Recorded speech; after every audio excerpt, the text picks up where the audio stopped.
नमस्कार, जय शिवराय। तुम्हाला ही hotel style धाबा style tandoori रोटी करायची आहे का? यस, तर चला तर पाहू अगदी हॉटेलसारखी आपण तंदुरी रोटी घरच्या घरी पतेला आणि कढईचा वापर करून कशी करणार आहोत।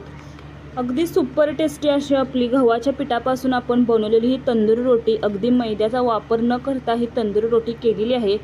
त्यासाठी सर्वप्रथम इथे अर्धी वाटी दूध, अर्धा चम्मच साखर, 2 चम्मच दही, चवीनुसार मीठ आणि अगदी छोटा अर्धा चम्मच सोडा, हे सर्व घालून मिक्स करून घ्यायचं। अगदी साखर त्याने विरघळून घ्यायची।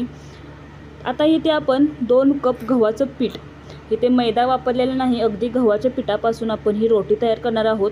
अगदी त्या दुधामध्ये आपण हे सर्व पीठ छान मळून घ्यायचं। अगदी छान असे डो आपण मळायची ही छान त्या दुधामध्येच, आणि मळून झाल्यानंतर हे आपण 10 मिनिटं रेस्टसाठी ठेवायची। छान मळा, जेणेकरून आपली रोटी छान फुलते।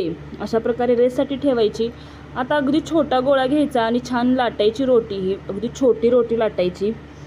आता त्याच्यावरती आपण सब्जा आणि कस्तुरी मेथी घालायची आणि एका साईडला आपण थोडंसं पाणी लावायचं। दाखवल्याप्रमाणे असं पाणी लावून घ्यायचं आणि कढईमध्ये किंवा पतेल्यामध्ये अशा प्रकारे आपण ही रोटी टाकायची आणि दोन्ही साईडने अगदी छान भाजून घ्यायची। पाहू शकता आपली रोटी किती छान फुललेली आहे। अशा प्रकारे दोन्ही साईडने अशी छान भाजून घ्यायची आणि माझ्या चॅनलला सबस्क्राईब करा, जेणेकरून माझे व्हिडिओ तुम्हाला पाहता येतील। लाईक करा, कमेंट करा। आता ह्या रोटीला आपण तूप लावायचं। अगदी हॉटेल स्टाईल आपली तंदुरी रोटी तयार आहे।